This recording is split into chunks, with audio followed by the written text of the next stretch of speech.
आदाब, प्रणाम, नमस्कार. I am Pooja Negi. I am a NEET aspirant and my NEET score this year is 618.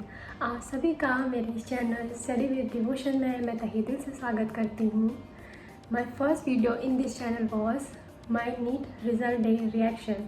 और इस channel पे मैंने अपना इंट्रो तो दिया ही नहीं, एक छोटा सा इंट्रो आपके लिए.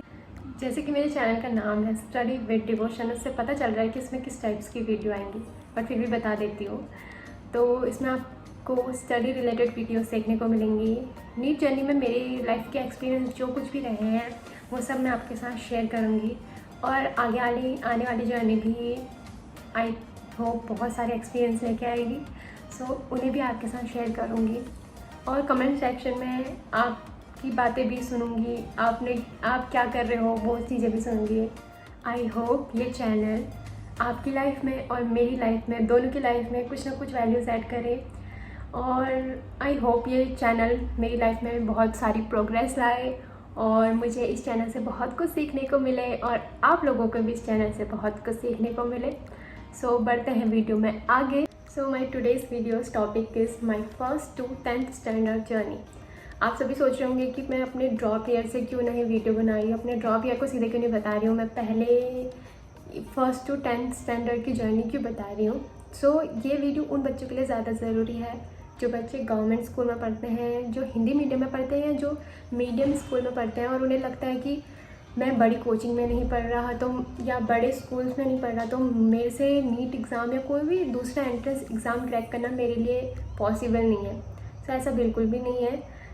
इसलिए ये वीडियो उन बच्चों के लिए ज़्यादा ज़रूरी है. ये जर्नी स्टार्ट होती है उत्तराखंड के एक छोटे से गांव बजूठिया जो नैनीताल डिस्ट्रिक्ट में है. My father was in army at that time and my mother was a farmer. हम 3 भाई बहन थे. मेरे पापा अपनी जॉब की वजह से बाहर ही रहते थे, तो मम्मी ने हमें बचपन में देखा, हमारी एजुकेशन वगैरह सबका ध्यान रखा घर में रह के. और उसके बाद जो गांव होता है ना, वहाँ चीज़ें अवेलेबल ज़्यादा नहीं होती. वहाँ ना इंग्लिश मीडियम स्कूल्स अवेलेबल थे तब और ना ही ऐसे प्राइवेट स्कूल्स अवेलेबल थे. तब गवर्नमेंट स्कूल्स थे. अब तो फिर भी प्राइवेट स्कूल्स बन जाते हैं गांव में, पहले इतना सब अवेलेबल नहीं था. लेकिन अभी भी बहुत से ऐसे गांव हैं जहाँ सिर्फ गवर्नमेंट स्कूल्स हैं और हिंदी मीडियम है. इंग्लिश मीडियम तो छोड़ दो, वहाँ ऐसे मिलेगा ही नहीं आपको. बहुत सारी चीज़ें जो होती हैं वहाँ, ना हॉस्पिटल्स होते हैं अच्छे, ना कुछ. एडमिशन हुआ 1st से 5th तक एक स्कूल था गवर्नमेंट पास ही में, तो वहाँ मेरा एडमिशन हुआ. अब बात आती है कि मुझे डॉक्टर बनने का ख्याल कब से आया. तो क्या होता था ना, गवर्नमेंट स्कूल्स में जो गवर्नमेंट होती है वो डॉक्टर्स को भेजती है रूटीन चेकअप के लिए बच्चों के.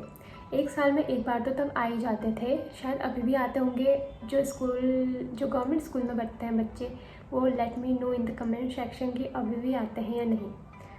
तो वो तब आते थे और वो वाइट कोट पहन के आते थे और स्टेथोस्कोप लेके आते थे और हमें एग्जामिन करते थे. वो जो वाइट कोट और एप्रन वाइट कोट था और जो स्टेथोस्कोप था ना, वो मुझे बहुत अच्छा लगता था कि मतलब यार कितने अच्छे लगते हैं इसमें.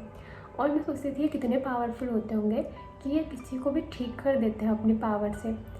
तो वो जॉब जो थी ना, जो डॉक्टर बनना था, तो मुझे तभी से लगा कि यार डॉक्टर्स इतने अच्छे होते हैं तो क्यों ना मैं भी डॉक्टर ही बनूँ बड़े होके, और मेरे अंदर भी इतनी पावर आएगी कि मैं किसी को भी हील कर सकूँ, किसी को भी बीमारी को ठीक कर सकूँ.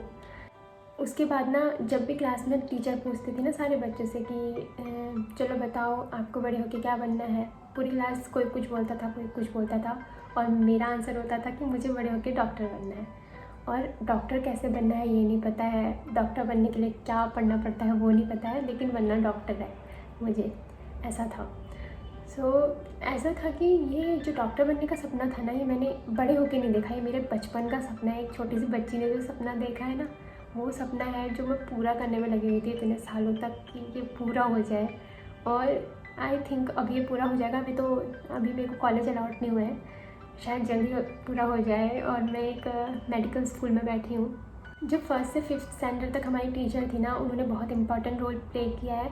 क्योंकि जब बच्चे का बेस सही होता है ना, तो वो बड़े होके भी अच्छे से पढ़ता है, ऐसा बोलते हैं. ऐसा मुझे भी लगता है कि जब बच्चे का बेस सही होता है ना, तो वो बड़े होके भी सही करता है अपनी पढ़ाई. My mother was not that educated at that time, but मेरी मदर को ना एजुकेशन की वैल्यू पता है। चाहे वो एजुकेटेड नहीं थी तो उनको वैल्यू पता थी, क्योंकि उनके टाइम पे इतना वो नहीं था। मेरी जो नानी थी ना वो ज़्यादा बीमार रहती थी, तो उन्हें पढ़ने का इतना मौका नहीं मिला। सो उन्होंने पढ़ा नहीं, लेकिन उन्होंने हमें सही से पढ़ाया। उन्हें पता था कि किस तरीके से पढ़ना चाहिए बच्चों को, और पढ़ के ही अच्छी ज़िंदगी बिताई जा सकती है, ऐसा था। सो ना उस टाइम पे स्कूल, वहाँ जो गांव था वहाँ ना ट्यूशन अवेलेबल थे ना कुछ। जो स्कूल की टीचर्स थी, 2 टीचर थी हमारे स्कूल में 1st से 5th तक। वही हमें साइंस पढ़ाती थी, वही आर्ट्स पढ़ाती थी, वही मैथ पढ़ाती थी, वही संस्कृत, हिंदी, इंग्लिश सब उन्होंने ही पढ़ाना था। और हमें खेल भी वही करवाती थी, सब कुछ उन्होंने ही करवाया। सो ऐसे ऐसे करके मैंने पढ़ाई की। और क्लास में भी उतने ज़्यादा बच्चे नहीं होते थे, 10-15 बच्चे बस मैक्सिमम, उससे ज़्यादा बच्चे भी नहीं था। और ना इतना ज़्यादा कंपटीशन था जितना आजकल के बच्चों में है कि हमें फर्स्ट ही आना है और इतने मार्क्स लाने हैं। हमारे टाइम पे इतना ज़्यादा कंपटीशन नहीं था क्लास में। अब 10 से 15 बच्चे हैं, उसमें क्या ही कंपटीशन होगा। जैसे आजकल है ना कि मुझे फर्स्ट ही आना है, और 90% से ऊपर मार्क्स, 95% से ऊपर मार्क्स के इतने बच्चे होते हैं क्लास में। ऐसा मेरे टाइम पे नहीं था। मार्क्स इतने ज़्यादा अच्छे भी नहीं आते थे, मीडियम आते थे, लेकिन उसमें भी टॉप कर जाते थे क्लास में, क्योंकि बच्चे कम थे। और मज़े से पढ़ाई की हमने, इतने प्रेशर में आके कभी भी पढ़ाई नहीं की, मज़े से पढ़ाई की। ऐसे बोझ नहीं लगती थी पढ़ाई कि बोझ है, क्लास में फर्स्ट आना है इसलिए पढ़ रहे हैं। फिर 6 से 8 स्टैंडर्ड तक की क्लास के लिए हमने दूसरे स्कूल में एडमिशन लिया। और वहाँ जो टीचर थे ना, मैथ के टीचर बहुत अच्छे थे। मतलब वो इतने अच्छे से पढ़ाते थे, वो मैथ भी पढ़ाते थे, वो सोशल साइंस भी पढ़ाते थे। दोनों चीज़ें इतने अच्छे से पढ़ाते थे कि इंटरेस्ट बन जाता था हमारा भी पढ़ने में। बहुत अच्छे टीचर थे वो जो पढ़ाते थे। उसके बाद फिर वहाँ से मैंने 9th 10th का जो पढ़ाई की वो दूसरे स्कूल से की। ये वीडियो मैंने बहुत छोटी छोटी क्लिप्स में बनाई है, क्योंकि ऐसा पहली बार है कि मैं ऐसे वीडियो बना रही हूँ, और वो भी कैमरे को देख के, बिना कोई आगे से कोई है नहीं, ऐसा फील भी नहीं हो रहा कि कोई है। आई होप आपको ये ठीक लगी हो। जैसे भी लगी आप मुझे कमेंट सेक्शन में ज़रूर बताना। और जो बच्चा शायद अभी नीट के लिए प्रिपेयर कर रहा है, या कोई ऐसा गवर्नमेंट स्कूल में कोई बच्चा है, या कोई ऐसा सोचता है कि शायद मैं इस कंडीशन में हूँ तो मुझसे नहीं निकलेगा नीट, तो उसको ज़रूर सेंड करना। और thank you so much for watching. तो जल्दी मिलते हैं एक नई वीडियो के साथ। Till then bye.